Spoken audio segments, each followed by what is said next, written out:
Selamat mendengarkan podcast ini. Saudaraku sekalian, penyerahan dan percaya kepada Tuhan itu tidak bisa dipisahkan.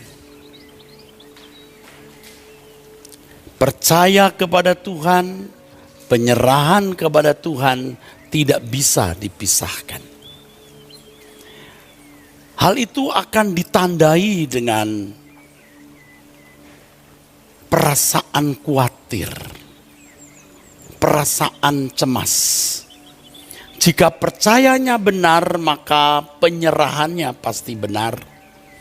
Dan kalau penyerahannya benar, maka ia tidak akan memiliki kekhawatiran dalam hidup ini.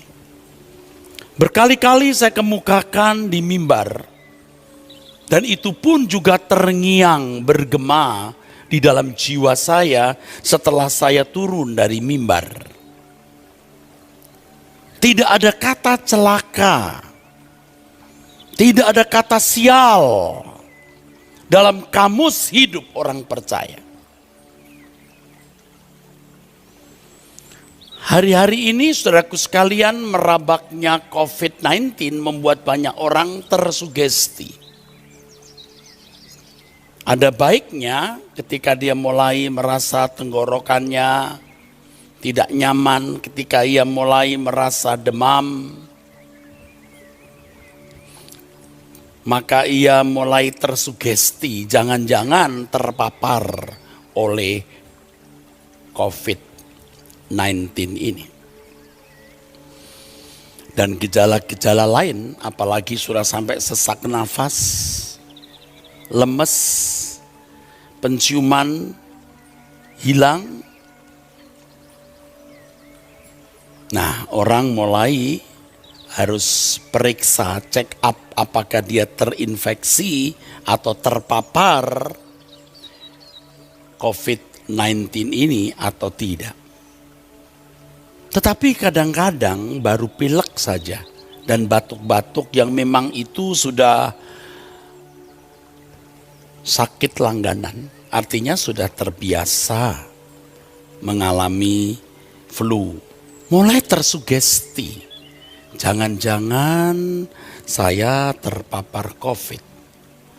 Dan saya kira semua kita atau hampir semua kita memiliki sugesti seperti itu. Dan itu bisa menyiksa. Bagi orang-orang tertentu itu benar-benar bisa menakutkan. Apalagi kalau mendengar dan menyaksikan sendiri korban COVID yang meninggal. Orang bisa menjadi paranoid, saudaraku, menjadi takut. Tetapi sebenarnya bahaya hidup ini bukan hanya pandemi COVID-19. Banyak bahaya yang bisa kita alami, saudaraku. Dan tahukah saudara bahwa bahaya yang paling besar adalah ketika seseorang terpisah dari hadirat Allah. Itu bahaya paling mengerikan, tidak ada yang lebih mengerikan dari hal ini. Saudara, kalau kita percaya tidak ada kata celaka dalam kamus hidup orang percaya, maka kita baru bisa mewujudkan, menerapkan, mengenakan apa yang dikatakan oleh firman Tuhan, bersukacitalah senantiasa. Bersukacitalah dalam segala keadaan dan bersyukurlah. Tetapi ternyata ini bukan hal yang mudah. Saya sendiri yang mengucapkan kalimat itu menyadari betapa tidak mudahnya mengenakan atau menerapkan hal ini. Tidak ada kata sial dalam hidup orang percaya. Tetapi ketika kita mulai ada gejala-gejala flu, belum COVID-19, sudah tersugesti. Wah, jangan-jangan saya terpapar ini. Jangan-jangan saya terinfeksi. Tetapi saya beritahu saudara, ingat sebenarnya ancaman bahaya itu bukan hanya pandemi COVID-19. Banyak bahaya dalam hidup ini. Banyak ancaman yang tidak terduga yang bisa kita alami. Dan bahaya yang terbesar dalam hidup adalah terpisah dari hadirat Allah selama-lamanya, saudara. Nah, saudara, bagaimana kita bisa memiliki percaya yang benar? Dengan percaya yang benar ini, kita bisa memiliki penyerahan yang benar. Dan dari penyerahan yang benar, kita bebas dari khawatir, bebas dari cemas, bebas dari ketakutan. Dan orang yang bebas dari khawatir, orang yang bebas dari kecemasan, itu orang yang menghormati Tuhan. Orang yang menghargai Tuhan. Orang yang mengakui dia bukan saja hidup, tapi dia juga setia dan memenuhi, menggenapi janjinya. Tetapi orang takut, saudaraku, orang yang tidak menghormati Allah, seakan-akan Allah tidak ada.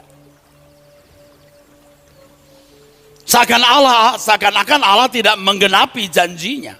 Dia berjanji menyertai kita sampai kesudahan zaman. Seakan-akan Allah bohong. Seakan-akan Allah menipu. Padahal Allah beserta kita. Mudah nyanyi aku tidak khawatir, burung di udara dia pelihara. Mudah berkata aku tidak takut. 10.000 orang rebah di sisi kananku, berlaksa-laksa di sebelah kiriku, tetapi aku tidak takut. Enak, mudah mengucapkan kalimat itu, faktanya tidak, bukan. Mengapa? Mari kita belajar, saudara.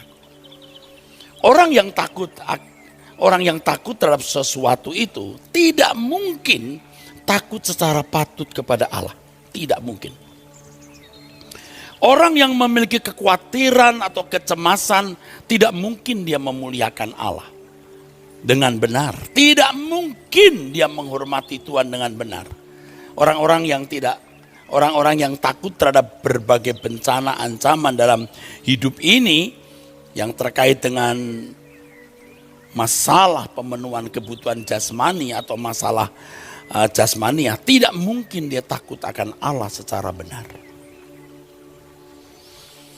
Saudaraku sekalian, percaya itu yang benar membuat kita menyerah dengan benar. Orang yang menyerah dengan benar, orang tidak memiliki kekhawatiran, tidak memiliki kecemasan. Saya tahu saya mengucapkan kalimat ini dengan mudah. Saya tahu tidak mudah untuk mengenakannya. Justru itulah yang kemudian mendesak saya untuk belajar. Bagaimana saya bisa memiliki kehidupan yang bebas dari takut, dari khawatir, dari kecemasan. Bagaimana saya meyakini bahwa tidak ada kata sial di dalam kehidupan orang percaya. Tidak ada kata sial dalam kamus hidup orang percaya. Tidak ada kata celaka dalam hidup orang percaya. Nah, oleh sebab itu percaya kita harus kita periksa dulu. Kita percaya Yesus adalah Tuhan dan Juru Selamat. Oh, itu mudah. Anda terlahir sebagai orang Kristen juga sudah memiliki keyakinan seperti itu. Tetapi mempercayai bahwa dia hidup, dia hadir, tidak mudah. Tidak mudah, saudara. Allah itu sering tidak kelihatan dan seakan-akan tidak ada. Allah itu tidak nampak dan sering seakan-akan tidak ada. Tetapi saya sudah membagikan kebenaran bahwa dia layak dipercayai. Walaupun dia sepertinya tidak ada, kadang-kadang ya seperti bersembunyi, dia layak dipercayai. Walau seakan-akan dia seperti tidak ada, tidak nyata, dia layak untuk dipercayai. Bahkan tidak jarang kita dalam satu pergumulan hidup kita berdoa, kita minta Tuhan menolong kita. Tapi keadaan yang kita alami bertentangan, bertolak belakang dari doa kita. Seakan-akan memang Tuhan tidak ada. Di situ kita tetap percaya kepadanya. Nah, melatih percaya itu tidak mudah. Oleh sebab itu, saudaraku sekalian, kita harus belajar mencari wajah Tuhan. Dalam tiap doa kita setiap hari minimal 30 menit, 1 jam. Yang jika itu terus dengan setia kita lakukan, akan terkristal menjadi doa 24 jam. Ya, sebenarnya anjuran saya doa 30 menit 1 jam itu hanya bridging, saudara. Itu hanya exercise, latihan. Sedangkan yang kita mau capai itu sebenarnya adalah 24 hours in the presence of God. 24 jam di hadapan Allah. Mestinya yang benar begitu, tidak ada wilayah yang blank spot. Tidak ada wilayah yang off. Nanti ada on, nanti off, nanti kuat signalnya, nanti blank spot, tidak ada. Jadi terus connect. Dan itu yang mestinya menjadi tujuan kita. Nah, kalau saya bicara kepada orang yang belum siap, dia akan berkata, wah kalau begitu kita tidak perlu doa 30 menit Pak. Saya yang penting 24 jam. Anda tidak pernah bisa 24 jam kalau tidak dimulai dari 30 menit. Nah, orang jangankan 30 menit, 15 menit juga sudah tidak sanggup. Yang begini kalau ketemu Tuhan itu menggelepar, dia ketakutan, pasti. Pasti, saudara. Tetapi hal ini sudah dianggap wajar oleh kehidupan manusia pada umumnya, termasuk kehidupan orang Kristen.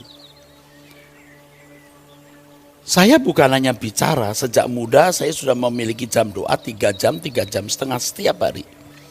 1 jam harus pagi, 1 jam siang, 1 jam malam, nanti kadang-kadang siang 1 jam setengah, iya. Itu saya pelihara terus. Jadi kalau mahasiswa-mahasiswa saya atau mantan mahasiswa saya yang ada di Petamburan, ya, sekolah Betel, ketika saya masih menjadi dosen di situ, masih menjadi pimpinan di situ, mereka akan mendengar ketika mereka jemur baju tengah malam atau mereka mau ada ke atas lantai 4, mereka pasti lewat kamar saya dan mendengar saya berdoa. Sampai dini hari. Tapi 4:30 saya sudah bangun. Itu saja hidup saya belum benar-benar benar, saudara. Tetapi sampai akhirnya finalnya adalah 24 hours in the presence of God. Makanya baru-baru ini kan dinyanyikan lagu Selalu di hadiratmu, menghayati kekudusanmu. Itu lahir dari pergumulan. Ku gentar dan hidup tidak bercela, agar layak tinggal di dalammu. Itu saudaraku. Saya mengajak saudara untuk itu, percaya Tuhan. Sehingga pada waktu kita memiliki jam doa pribadi itu, kita tidak usah minta bantuan visual di dalam imajinasi kita. Tidak perlu orang yang sudah memiliki pergaulan dengan Tuhan setiap kali berkata, Bapa di surga. Di depan sudah, di depan. Kita sudah ada di hadapan Tuhan Bapa kami. Kami bersyukur. Itu tidak perlu bantuan visual. Seperti orang sering tanya, Pak, boleh nggak kalau berdoa kita membayangkan sesuatu? Ya boleh. Tapi kalau nanti bertumbuh terus kita tidak perlu. Kita selalu ada di hadirat Tuhan. Itu saudaraku, selalu di hadirat Tuhan. Kita jadi takut. Nah barulah kita menjaga perasaan Tuhan. Jadi percaya Allah ada itu bukan sesuatu yang sederhana.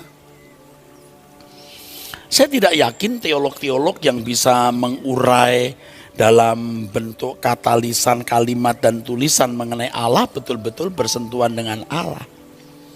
Ya, saya juga bercermin dari diri sendiri. Kurang cakap apa berteologi. Dari setiap strata 4 tahun di sekolah yang baik. Tapi ya harus diakui kita hanya berteori, itu namanya Tuhan dalam fantasi. Jadi kalau orang bisa bicara tentang Tuhan itu belum tentu bersentuhan dengan Tuhan. Nah, kalau yang bicara saja tidak bersentuhan dengan Tuhan, bagaimana jemaat?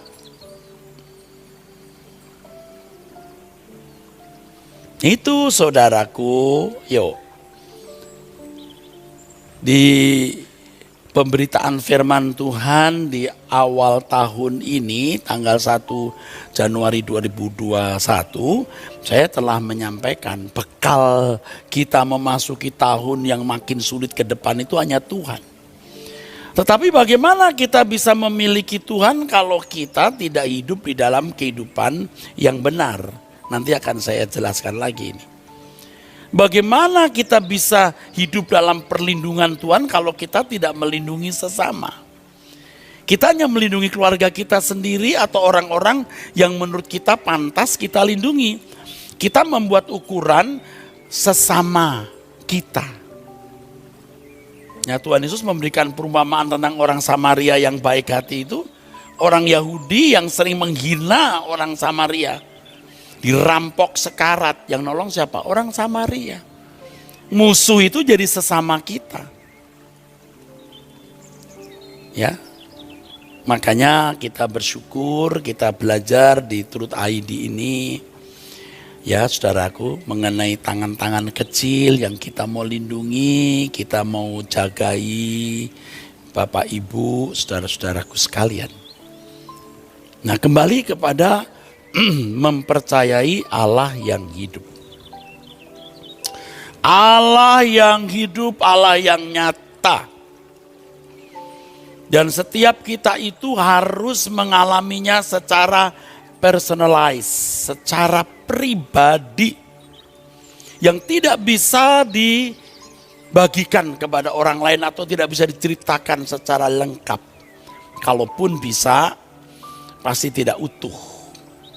Apa yang saya alami dengan Tuhan tidak bisa saya kemukakan di dalam khotbah, dalam percakapan. Tetapi filosofi hidup saya yang nampak dari perilaku saya akan menunjukkan seberapa jauh saya telah mengalami Tuhan. Bukan dari ucapan, bukan dari tulisan, tapi dari sikap hidup. Dan memang kalau kita tidak bergaul secara langsung, kita juga tidak tahu bagaimana hidup orang itu. Tetapi kalau hati kita bersih, nurani kita bersih, kita bisa membaca orang, namanya membedakan roh, discerning spirit. Membedakan roh, ini orang tulus, orang ini lebay, ya, ini pura-pura, ini licik. Nah, kita bisa. Saya berkata begini bukan mengajar saudara untuk menghakimi orang, bukan, ya. Tetapi alami Tuhan sehingga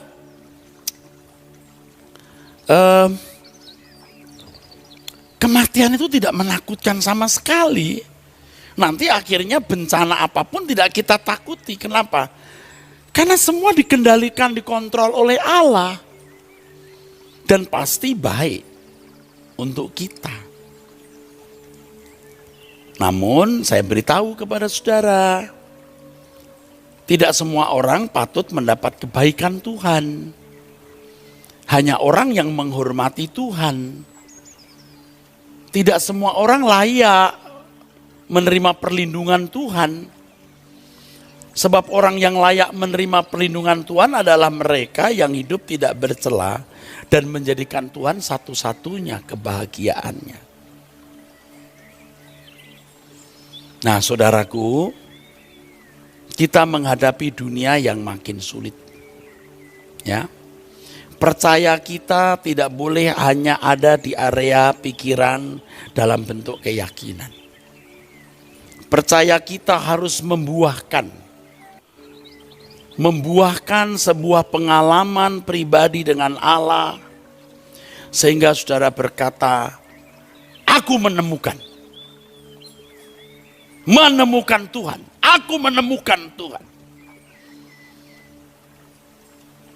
Nah, sedihnya, konyolnya banyak orang Kristen merasa sudah menemukan Tuhan.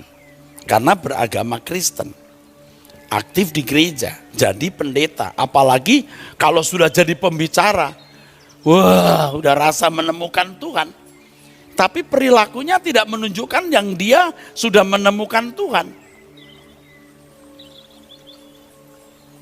Ya kan, orang-orang yang pinter khotbah itu kan bisa membuat definisi apa itu rendah hati, apa itu lemah lembut, bagaimana Tuhan itu.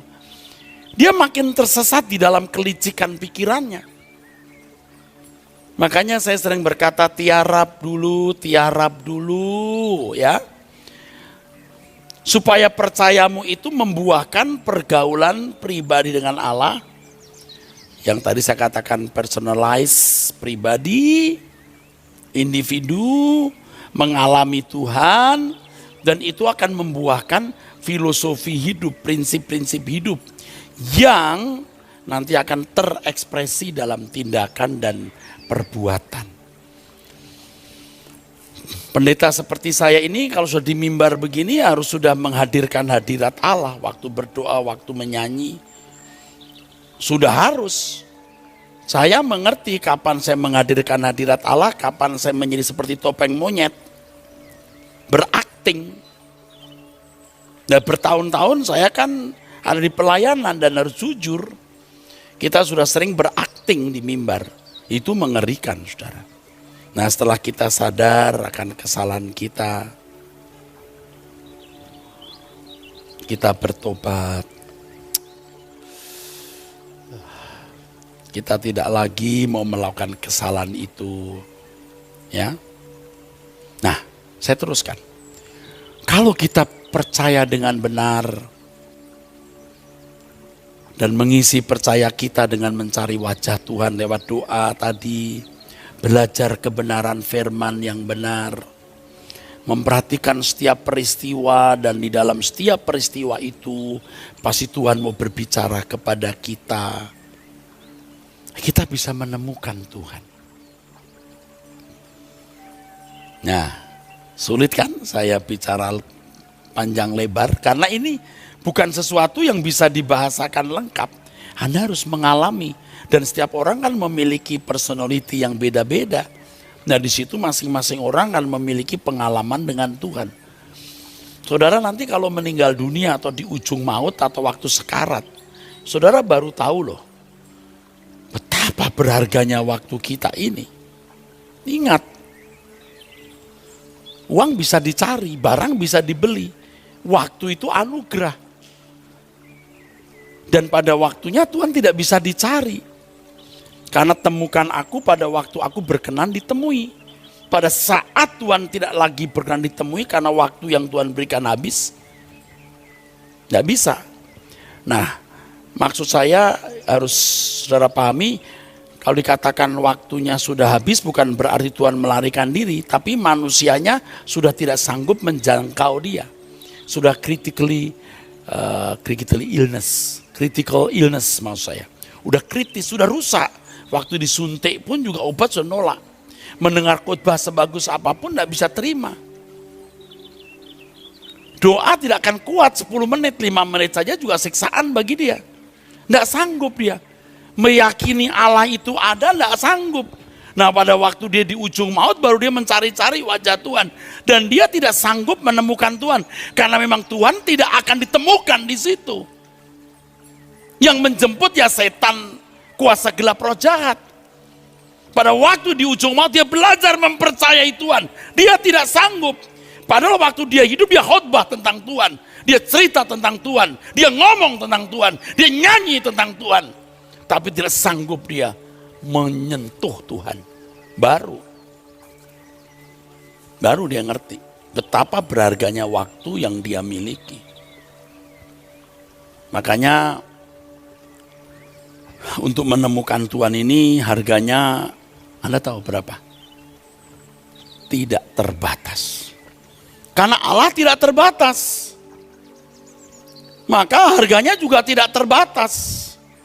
Segenap hidup kita. Apapun yang Tuhan kehendaki kita sedia melakukan. Apapun tidak ada yang menjadi kebahagiaan kita kecuali Tuhan. Itu lebih dari kata ekstrim, sangat ekstrim. Dan bertahun-tahun jadi pendeta saya tidak berani masuk wilayah ini. Alasan saya proses. Alasan saya manusia penuh kelemahan dan kekurangan. Sekarang saya berani. Walaupun tidak langsung jadi sempurna karena karakter kita sudah terlanjur rusak bertahun-tahun, puluhan tahun. Merubah dalam sekejap tidak mudah. Tapi kita bersedia. Makanya pada waktu tadi menyembah Tuhan, ya, saya menyadari ada banyak orang juga nyanyi pada jam-jam ini. Tapi suara mana yang diperhitungkan Tuhan? Suara mana yang manis dia dengar? Orang-orang yang hatinya bersih, yang cinta Tuhannya kuat, yang rela hidup suci walaupun mungkin belum sempurna, rela meninggalkan kesenangan dunia. Dan terus terang kalau saya bicara jujur, saya putus asa di sini. Putus asa apa? Putus asa ngajak orang. Kenapa? Karena saya hampir tidak menemukan orang yang benar-benar bersedia. Hampir tidak menemukan orang bukan tidak ada, tapi tidak banyak. Makanya saya muak dengan yang namanya organisasi. Bukan tidak penting. Organisasi sebaik apapun ternyata tidak membuat orang bertobat. Gereja-gereja di Eropa kurang bagus apa organisasinya? Gereja-gereja di Indonesia kurang bagus apa? Banyak orang Kristen hidupnya wajar. Kok tidak mengenakan hidupnya Yesus? Kurang hebat apa sekolah-sekolah tinggi teologi? Ayo tiarap saudaraku. Ayo kita rendah hati lemah lembut. Ayo kita belajar bertobat. Jangan banyak bicara. Makanya kepada semua pecinta suara kebenaran dan pasti banyak hamba-hamba Tuhan GSKI yang mendengarkan khotbah saya. Anda ngerti enggak kalau saya berkata tiarap? Bukan berarti kalau kita tidak perlu organisasi. Saya sudah 61 tahun umurnya. Saya sudah masuk di berbagai organisasi. Bahkan jadi pemimpin. Dari anggota, pengurus sampai pemimpin. Ngerti seberapa hebat sih organisasi itu? Ngertilah kita. Tetapi yang penting kita rendah hati, rubah diri. Saudaraku, jangan cinta dunia. Jangan jahat kepada orang. Saya sudah katakan, orang yang tidak melindungi sesama, tidak dilindungi oleh Tuhan. Ya, saudara boleh percaya, boleh tidak, beberapa hari yang lalu, saya mendengar suara dalam batin saya. Orang yang tidak melindungi sesamanya, tidak kulindungi. Saya nangis, saudara. Saya nangis terseduh-seduh. Ada orang-orang yang saya gantung, saya bantu tidak. Hari itu saya bereskan semua. Di antara saya teleponin. Kenapa? Jangan sampai saya mati, saya belum bikin penyelesaian. Modar mampus saya. Tidak mau saya. Kenapa kamu gak jaga orang ini? Mati saya. Tidak berani saya. Lalu saya periksa diri saya. Ada dosa gak yang masih kusimpan? Waduh. Setiap kali kita mengakui salah kita punya komitmen tidak mengulangi lagi. Tidak mengulangi lagi. Saudaraku, kita tidak bisa menemukan Tuhan kalau kita tidak bayar harganya. Harganya berapa? Segenap hidup kita. Maka dalam Yakobus pasal 2 dikatakan, dari perbuatan-perbuatannya imannya menjadi sempurna. Hah? dari perbuatan-perbuatannya imannya menjadi sempurna. Saya tidak mengatakan kita diselamatkan oleh perbuatan ya. Keselamatan kita berangkat dari korban Yesus di kayu salib.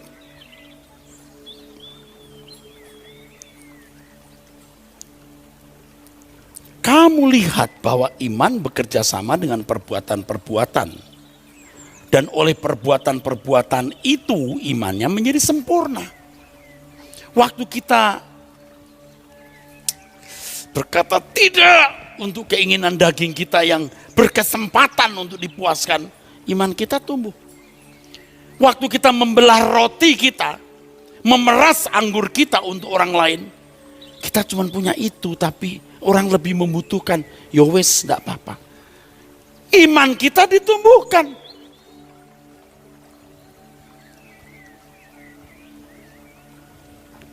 Apalagi pada masa COVID ini di mana orang-orang sekitar kita terpapar COVID. Ya, saya tidak mengatakan semua saudara harus kasih uang untuk mereka yang sakit. Banyak saudara yang tidak punya uang, banyak saudara yang tidak memiliki uang. Tapi kalau kita punya, saya peras anggur hidup saya pecahkan roti saya untuk itu. Saya tidak mau nanti di hadapan Tuhan ternyata, kenapa kamu tidak jagai orang ini?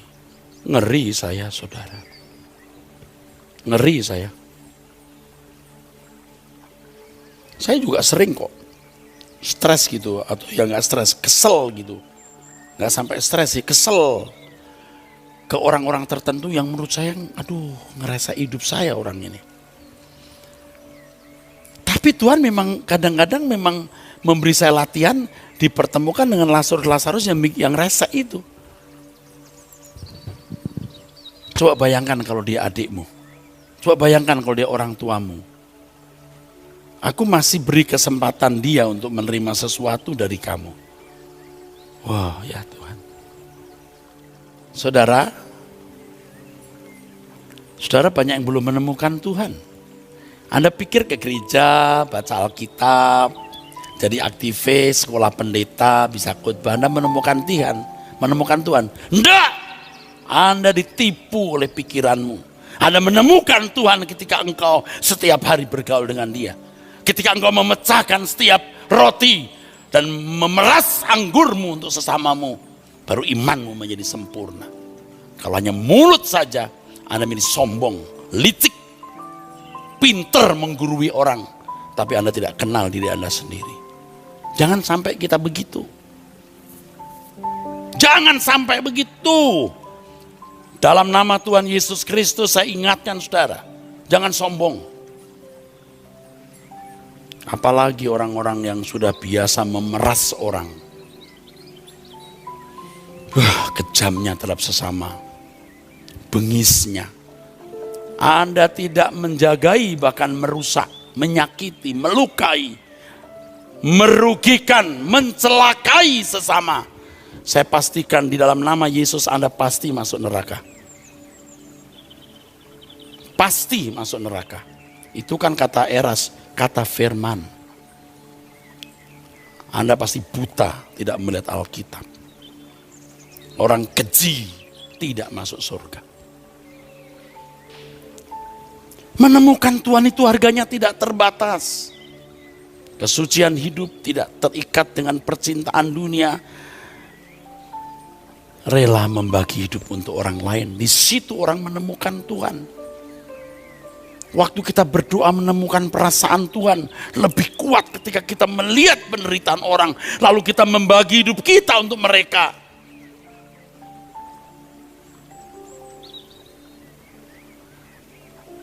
Orang hanya ngurusi keluarga sendiri, anak istri, orang tua. Kalau untuk anak berapapun dibayar. Untuk keluarga berapapun dikasih. Ya merasa berat gitu loh. Saya gak katakan salah.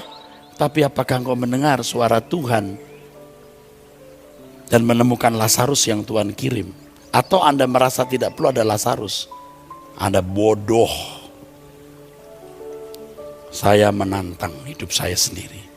Tuhan, kirimkan Lazarus sebanyak-banyaknya.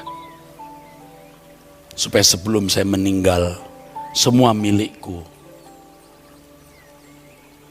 telah kuhabiskan untuk Lazarus yang kau kirim padaku.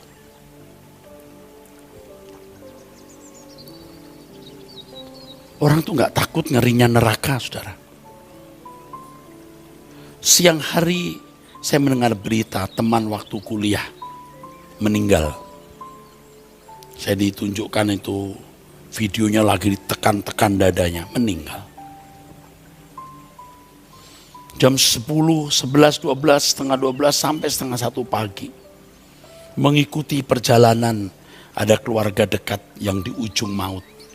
Dengar jerit tangis, gadget yang dibuka, waduh menyayat. Saya berkata kepada istri saya bilang apa? Kekekalan itu mengerikan. Wah, jeritnya itu luar biasa. Mengerikan, orang lu jerit, menjerit. Setengah 1 saya sudah teler-teler, jam 1 kurang seperempat saya tidur. Setengah 2 bangun lagi. Karena dengar lagi berita seorang pendeta meninggal. Pendeta yang dulu mantan mahasiswa saya. Juga tentu sekarang jadi rekan pelayanan. Tidak satu sinode, tapi kenal baik. Ya, karena itu istrinya juga pasti belum tidur, saya telepon istrinya. Kita bicara. Ya, dia mungkin terkejut ya karena sudah tidak satu sinode. Ya, saya mantan dosennya. Saya telepon dia. Lalu saya berlutut. Setelah itu saya berdoa, Tuhan, apa yang masih belum beres dalam hidupku? Aku mau mendengar suaramu dengan 2 tujuan. Aku mengerti kehendak dan rencanamu untuk kulakukan. 2, supaya aku menyampaikannya kepada umatmu sebagai juru bicaramu. Kalau kita mengenal Allah dengan benar, percaya dengan benar, kita pasrahnya, yakin, pasrah. Seperti Anda naik pesawat terbang, Anda yakin pilot dan kopilotnya bisa membawa pesawat itu mendarat ke tempat tujuan, bukan? Yang Anda tidak kenal saja Anda bisa percaya loh. Nah, kok sampai Tuhan Anda nggak percaya, yang ditandai dengan khawatir, cemas, takut tadi. Ingat, penakut masuk neraka. Dalam kitab Wahyu ditulis.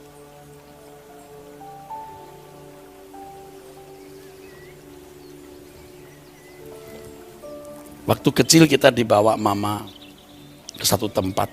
Kita sering nanya berulang-ulang, Mama, jadi tempat itu gini ya? Iya nak. Nanti di sana nggak ada ini nak. Nggak ada, jangan takut. Tapi diam. Mama tidak mungkin bawa kamu ke tempat yang membahayakan kamu nak. Hah? Kita kalau bilang Tuhan aku pasrah padamu, harus disertai kehidupan yang tidak bercela. Harus disertai hati yang menjadikan Tuhan sebagai satu-satunya kebahagiaan. Harus disertai dengan kepedulian kita terhadap sesama. Baru kita bisa tenang. Baru kita bisa rileks. Tidak ada bahaya. Tidak ada ancaman. Apapun yang terjadi, baik. Tapi ingat, saya ulangi, tidak semua orang layak menerima kebaikan Tuhan. Tidak semua orang patut mendapat kebaikan Tuhan. Anda layak enggak? Jangan pakai konsep agama pada umumnya yang kalau bertuhan itu supaya dilindungi, dijaga, tempat aku berteduh. Ya memang tempat berteduh, tapi apakah engkau layak berteduh di tempat kudusnya? Hatimu kotor kok nyembah. Hatimu cinta dunia, oh haleluya, haleluya. Kau cinta dunia. Suasana hatimu masih ditentukan oleh rumah, mobil, duit. Mulutmu itu busuk. Busuk. Tahu enggak? Atau kalau kamu jahat kepada orang, kamu mencelakai orang, kamu menjahati orang, kamu memfitnah orang, kamu senang orang celaka. Ketika kamu nyanyi, kamu gak diperhitungkan. Disortir malaikat, dibuang. Jadi sampah. Tapi hati-hati yang tulus, hati yang mengasihi Tuhan. Yang hidup tidak bercacat, tidak bercela, yang tidak mencintai dunia, yang peduli sesama penyambahannya sampai menyentuh hadirat Allah. Bukan karena kita punya suara bagus, musik bagus, ada tamborin, ada banner lalu wah kelihatan heboh. Itu bohong. Harus hidup benar di hadapan Allah agar layak. Percaya yang benar akan diikuti oleh penyerahan yang benar. Aku percaya padamu Tuhan. Dan kalau sudah percaya Tuhan itu pasti saudaraku, semua visinya seirama dengan Tuhan. Apa? Hidup ini hanya untuk melayani Bapa di surga. Seperti Tuhan Yesus, hidup hanya melayani Bapa di surga. Tidak ada tujuan lain. Sudah terlalu rusak kekristenan dalam kehidupan banyak orang. Jauh dari standar asli yang Tuhan Yesus kenakan. Sampai putus asa kita mau bicara hari ini. Kalau kita berkata aku menyerah kepadamu Tuhan, itu bukan karena kita punya persoalan yang tidak bisa kita selesaikan. Itu bukan hanya karena kita punya kebutuhan yang tidak terpenuhi. Tapi karena aku mau hidup sesuai dengan apa yang kau rancang, yang kau kehendaki. Amin. Kemanapun jua ku ikut serta. Itu menyerah. Dari Nazaret sampai ke Golgota, setiaku, kesetiaan Tuhan Yesus berpadu indah di hati Bapa. Menyerah itu bukan hanya karena kita punya persoalan, kita sudah bohwat, sudah hopeless, no hope, baru aku menyerah Tuhan. Ini orang oportunis yang begini. Ini penyerahan anak-anak kecil. Penyerahan yang benar kita berkata, kemanapun juaku ikut serta. Dari Nazaret sampai ke Golgota, setiaku, kesetiaanmu berpadu indah di hati Bapa. Bapa di surga nanti menemukan orang-orang yang hatinya berpadu dengan Tuhan Yesus. Seiring sejalan. Mengosongkan diri, tidak punya kepentingan kecuali menyukakan hati Bapa. Anda baru bisa menemukan Tuhan di sini. Dan kalau sudah sampai di sini, Anda tidak punya khawatir apapun. Tidak ada. Anda dicelakai orang, Anda cuma diam saja. Tidak apa-apa. Hidupku ini pekerjaan Tuhan. Kamu nyakiti aku, melukai aku, mau merusak hidupku, ya kau berhadapan dengan Tuhan. Kemanapun kita pergi, kita bersama Tuhan. Tapi konsekuensinya kita tidak boleh main-main. Nonton film aja, ini kira-kira film ini Tuhan gak suka saya tonton. Tuhan gak di situ, gak berani. Lagu-lagu yang saya setel juga sekarang mulai, Tuhan tidak suka dengar lagu ini. Kalau kita mencoba punya satu kesenangan, kita seperti membuka ruangan. Dan kalau Tuhan tidak ikut menikmatinya, kita keluar dari hadiratnya. Kalau saya belum habis, saya belum ingin ketemu Tuhan. Kok tahu Pak? Ya saya rasa masih ada kesenangan, lalu masih ada dosa-dosa kecil yang kita lakukan. Kita tidak pengen ketemu Tuhan. Tapi ketika kita sudah habis, kita baru bisa berkata, tidak ada yang kunantikan lagi. Memang aku tidak ingin mati buru-buru Tuhan, tapi sudah tidak ada yang kunantikan lagi. Dan saya mengajak saudara untuk mengikuti jalan ini. Saya bukan sudah sempurna. Track record saya juga bukan semuanya baik. Tapi ke depan kita mau jadi sempurna. Amin. Tuhan memberkati.